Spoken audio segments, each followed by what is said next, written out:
Hello friends, welcome to civil success point. आज हम video ARO का टेस्ट 11 करने वाले हैं। टेस्ट 10th तक अपलोड किए जा चुके हैं। एक अलग से प्लेलिस्ट बनी हुई है, उसमें आप एक साथ उन टेस्ट को सॉल्व कर सकते हैं।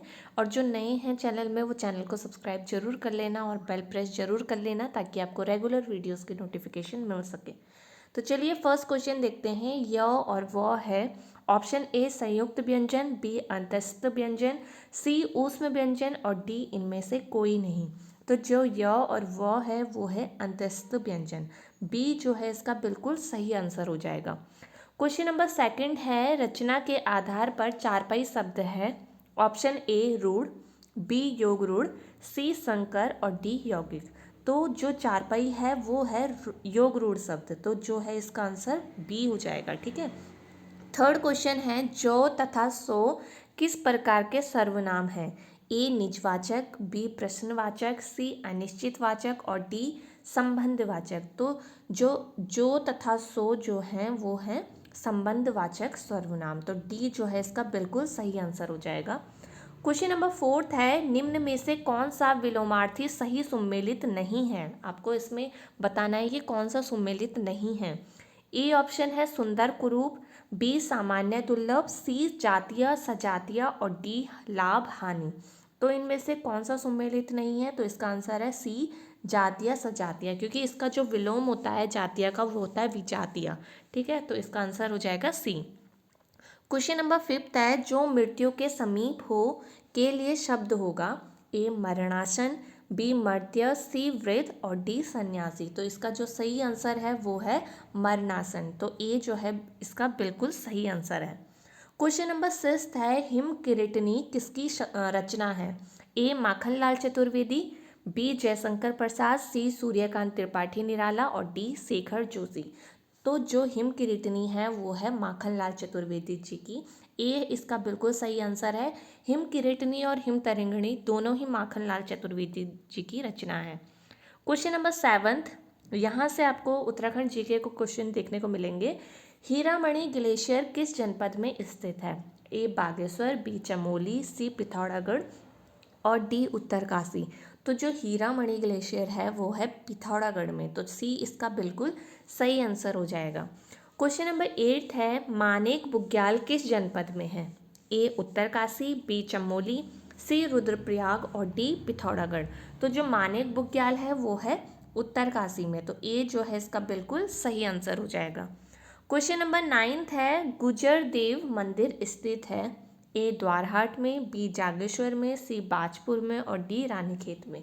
तो जो गुजर देव का मंदिर है वो है ए द्वारहाट में। ठीक है। क्वेश्चन नंबर 10 है। कवि देवराज ने किस पंवार शासक की तुलना भीमसेन से की है? ठीक है। ऑप्शन है। ए है मानशाह, बी सहजपाल, सी बलभद्र शाह और डी श्याम शाह। तो इसका जो सही आंसर है वो है सी बलभद्र शाह। ठीक है। क्वेश्चन नंबर 11 है। राज्य में कितने पूर्णतः आंतरिक जिले हैं?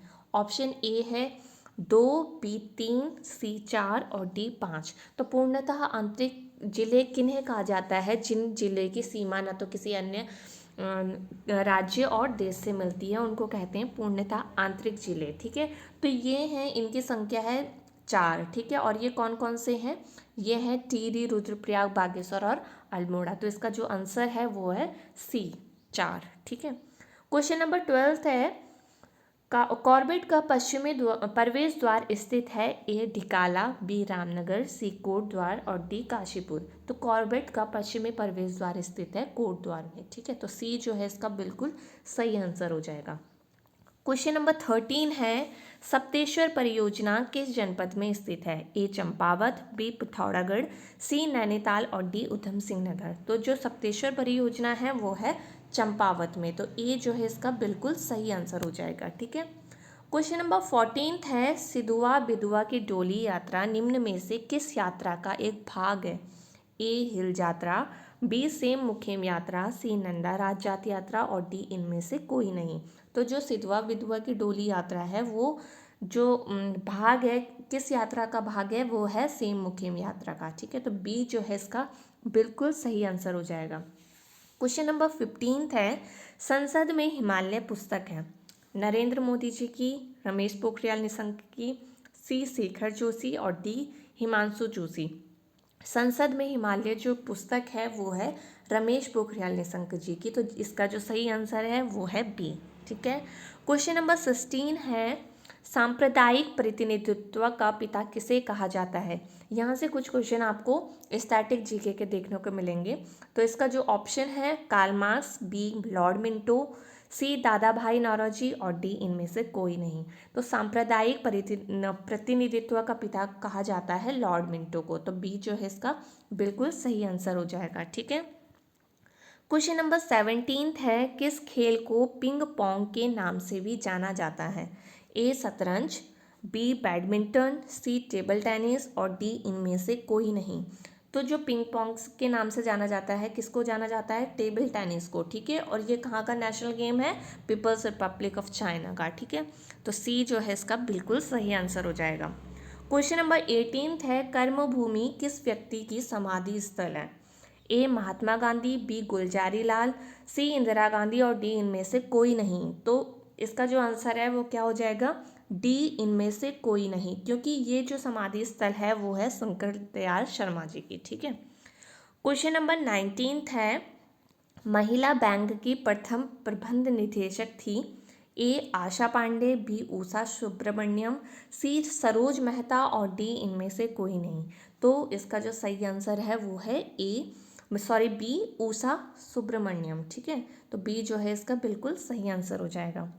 क्वेश्चन नंबर 20 है, भारतीय तेल निगम का मुख्यालय स्थित है, यानी कि इंडियन ऑयल का हेडक्वार्टर कहाँ है। ए दिल्ली, बी बंगलुरु, सी उड़ीसा और डी कोलकाता। तो इसका जो मुख्यालय है वो है दिल्ली में, तो ए जो है इसका बिल्कुल सही आंसर हो जाएगा। ठीक है। क्वेश्चन नंबर 21 है, नाफ्टा यानी कि north American free trade agreement किस वर्ष अस्तित्व में आया। ए ऑप्शन है 1950, बी 1976, सी 1994 और डी 1995। तो इसका जो सही आंसर है वो है 1994। ठीक है। तो ये अगर एग्जैक्ट डेट की बात की जाए तो इसके जो डेट है वो है 1 जनवरी 1994। ठीक है। तो इसका जो सही आंसर हो जाएगा वो हो जाएगा सी। ठीक। क्वेश्चन नंबर 22 है, ऋग्वेद में संपत्ति का प्रमुख रूप क्या था। ए गौधन, बी भूमि, सी ए और बी दोनों और डी इनमें से कोई नहीं। तो ऋग्वेद में संपत्ति सबसे ज़्यादा किस पे मानी जाती थी, जिस पे सबसे ज़्यादा गाय रहती थी, यानी कि गौधन। ठीक है। तो ए जो इसका बिल्कुल सही आंसर हो जाएगा। ठीक है। क्वेश्चन नंबर 23 है, अस्पृश्यता अधिनियम कब लागू हुआ। ऑप्शन ए है 1935, बी 1945, सी 1955 और डी 1965। तो ये अगर लागू की बात की जाए तो ये लागू हुआ 1955 में। ठीक है। तो सी इसका बिल्कुल सही आंसर है। फिर उसके बाद होता यह है कि 10 साल बाद यानी कि 1965 में इसमें एक संशोधन किया जाता है और इसका नाम जो है बदल जाता है। इसका नाम हो जाता है फिर नागरिक अधिकार संरक्षण अधिनियम, यानी कि protection of civil right act. ठीक है। तो आप इसको ध्यान रखेंगे, ये कब लागू हुआ, 1955 में। ठीक है। क्वेश्चन नंबर 24 है, स्वर्ण जयंती ग्राम स्वरोजगार, यहाँ पर स्वरोजगार कर लेना, स्वरोजगार योजना कब से शुरू हुई। ए 1998, बी 1999, सी 2001 और डी 2003। तो जो स्वर्ण जयंती ग्राम स्वरोजगार योजना है वो हुई शुरू 1999 में। ठीक है। तो बी जो है इसका बिल्कुल सही आंसर हो जाएगा। क्वेश्चन नंबर 25 है, ये एक रीजनिंग का क्वेश्चन है। यदि सन का कूट 54 है तो आपको मून का कूट बताना है। ठीक है। तो इसको कैसे करेंगे, देखिए सन, तो सन आप ऐसे लिख लेंगे सन। ठीक है। तो उसके बाद इसको आप देखिए कि इसमें इसकी नंबरिंग क्या क्या है। तो एस की नंबरिंग है 19, यू की 21 और एन की 14। और अगर आप इन तीनों को जोड़ देंगे तो इसका जो सम आएगा वो आएगा 54। ठीक है। वैसे ही आपको अब क्या करना है, मून का जो है कोड निकालना है। ठीक है। मून को आप इस तरह से लिख लीजिए। ठीक है। एम यानी कि 13, 15 और 14। ठीक है। अब आप इन्हें जोड़ दीजिए तो इसका जो सम आएगा वो आएगा 57। ठीक है, तो 57 जो है इसका बिल्कुल सही आंसर हो जाएगा। सी जो है इसका बिल्कुल सही आंसर है। तो आज के ये 25 क्वेश्चन थे। आप अब कमेंट सेक्शन में अपना स्कोर ज़रूर बताना। अब नेक्स्ट वीडियो में मिलेंगे, तब तक अपना ध्यान रखिए। Bye bye, take care.